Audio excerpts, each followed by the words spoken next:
E além dessa questão da digitalização que acontece, como eu falei, de acabar não tornando efetivo o processo, por simplesmente deixar a coisa como digitalizada de maneira qualquer, sem muito planejamento, existe também a questão da infraestrutura, que obviamente no Brasil é muito sério. Então tem a infraestrutura dos colégios públicos que não tem mesmo acesso à internet, até mesmo a questão básica do projetor, por exemplo, tem um ou outro no colégio inteiro, eles são móveis, então você tem que agendar com muita antecedência. Você quer fazer um trabalho que precise de internet, os alunos às vezes não têm acesso a um bom dispositivo, um celular, um tablet, alguma coisa assim. Claro, obviamente, não tem disponibilizada para todos a banda larga, o Wi-Fi. Isso faz com que crie realmente um problema muito sério em relação à infraestrutura da educação na área tecnológica no Brasil, que a gente poderia já pensar na solução depois. E claro, existe um problema que é do aluno também, a dispersão. A dispersão ela é muito séria, porque o aluno, obviamente, ele não foi treinado a saber quando parar de usar a tecnologia. Porque os alunos que nasceram depois dos anos 2000, por exemplo, nasceram já com a tecnologia estabelecida. Então lá quando tinham seus 7 8 anos já tinha banda larga, por exemplo. Então essa questão ela é muito difícil para um jovem hoje conseguir compreender até onde vai o seu limite de acesso mesmo à tecnologia e acaba dificultando todo o processo.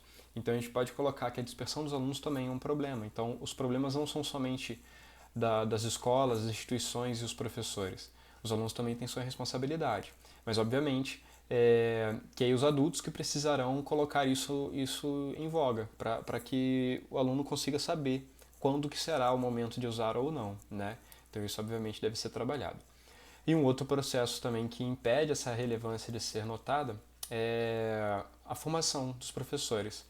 Então, muitos professores não tiveram em sua formação acesso ao ensino de tecnologias, para usar a tecnologia para o ensino, né? Então a gente até aprende, mas aí é um processo muito mais demorado. A gente não sai da faculdade sabendo como preparar uma aula de redação, por exemplo, que use a tecnologia, como preparar uma aula de inglês que use a tecnologia. A gente aprende por nós mesmos, autodidatas. Então isso causa um problema muito sério, né? E, obviamente, muitos professores estão da época que ainda não tinha a tecnologia como é hoje, então há uma dificuldade um pouco maior para interagir e para permitir que isso aconteça, essa interação, né? Então, claro, esse é um problema que pode ser mencionado também. Mas com muito cuidado para não criticar tanto os professores, porque muitas vezes eles também não têm culpa, assim como os alunos também não têm. Então, tomar cuidado nessa crítica que vai dar em relação aos professores. Então, os pontos positivos a gente viu que foram 6, e os pontos negativos a gente levantou aqui 4: digitalização, dispersão dos alunos, infraestrutura e os professores despreparados. E claro, obviamente tem outros problemas que podem ser levantados e aí vai da sua forma de abordar o tema. Mas essa é uma possibilidade de abordagem que funciona perfeitamente nessa questão do tema aí, tá? Outra coisa que você pode colocar como contextualização ali é o medo do novo, né? Então, toda a sociedade, todas as épocas, a gente teve medo do novo. E a tecnologia representa o novo. Então, a sociedade tem esse medo do novo. A sociedade, escolas, professores, profissionais de educação, pais, né? Então, vão ter esse medo do que é novo. Então, por isso também é um dos fatores que você pode colocar ali como contextualização, né? Com uma forma de as pessoas imaginarem que o novo vai tomar o lugar delas e por aí vai. E claro, para intervir um tema desse não é tão simples, mas a gente pode criar algumas intervenções. Vai depender muito do problema que você levantou durante o texto. Então, por exemplo, se o problema foi infraestrutura, você precisa melhorar a infraestrutura da sala de aula e das escolas. Como que você melhora isso? Você tem alguns meios, algumas pontes. Pode falar do governo especificamente, então do governo estadual para o ensino médio, do governo municipal para o fundamental e o governo federal para as universidades. Mas eu acho mais legal mesmo falar sobre uma maneira ampla, porque vão ser os três estágios de educação ali que vão ser atingidas por essa nova tecnologia. Então você pode falar sobre o governo federal fazer parcerias com empresas privadas para levantar uma grana para disponibilizar, por exemplo, a internet para todo mundo, acesso aos dispositivos de fato, né? Então tablets, celulares, que computador hoje já fica um pouco defasado, né, em relação ao desenvolvimento. Então a gente pode falar o governo federal, fazendo uma parceria com empresas privadas, desenvolver a infraestrutura das escolas. Então, colocar uma regra, sei lá, alguém criar uma lei, então poderia falar para os deputados criar uma lei que todas as escolas têm obrigatoriedade de ter o Wi-Fi, por exemplo, para que os professores possam usar e os alunos possam usar. Só que para colocar isso em prática, o governo federal precisaria fazer uma parceria com as empresas, como eu falei. Ou então, pode até ser localizado, a lei ser federal e aí os estados e os municípios criarem essa parceria, que ficaria um pouco mais viável, porque cada estado, cada município tem a sua necessidade e aí conhece a sua necessidade. Então pode ser essas duas estratégias para a infraestrutura.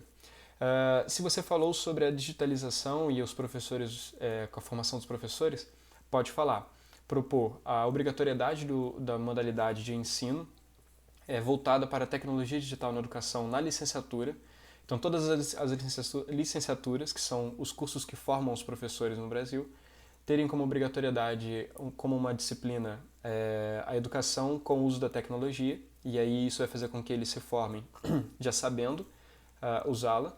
E também poderia falar sobre uma formação continuada. Então, colocar como obrigatório que todos os colégios deem uma formação continuada a respeito da tecnologia para os seus professores, tanto colégios públicos quanto privados. Então, é uma possibilidade ali de colocar esse problema para fora.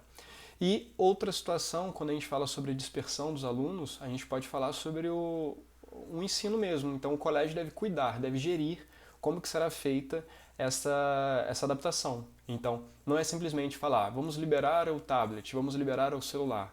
Antes disso, tem que ter uma educação, uma instrução, para que os alunos saibam quando que deve usar, quando não deve usar. Então, essa instrução ela pode vir com palestras, ela pode vir com workshops, pode vir com debates mesmo sobre a importância do uso da tecnologia. Então, poderia ser feito esse estilo de abordagem para mostrar para os alunos a importância e que eles devem valorizar essa importância, que é o grande ponto aí, tá? E outras intervenções que você pode colocar dentro do seu texto sem problema nenhum. Então, basicamente, você precisa levantar os lados muito positivos, então a base do texto é o lado positivo, e dentro dos parágrafos de desenvolvimento levantar 2 ou 3 problemas a serem trabalhados e acabados na conclusão, tá? Então, tomar cuidado com isso. Não falar sobre dispersão, por exemplo, na introdução, no desenvolvimento, na introdução não, no desenvolvimento, e na conclusão querer falar sobre dispersão, não faz sentido. Então tem que equilibrar isso. O que foi colocado no desenvolvimento, coloca na conclusão como intervenção. Tranquilo? Então eu acho que agora dá para fazer um bom texto a respeito da relevância do uso das tecnologias digitais no Brasil, na educação do Brasil.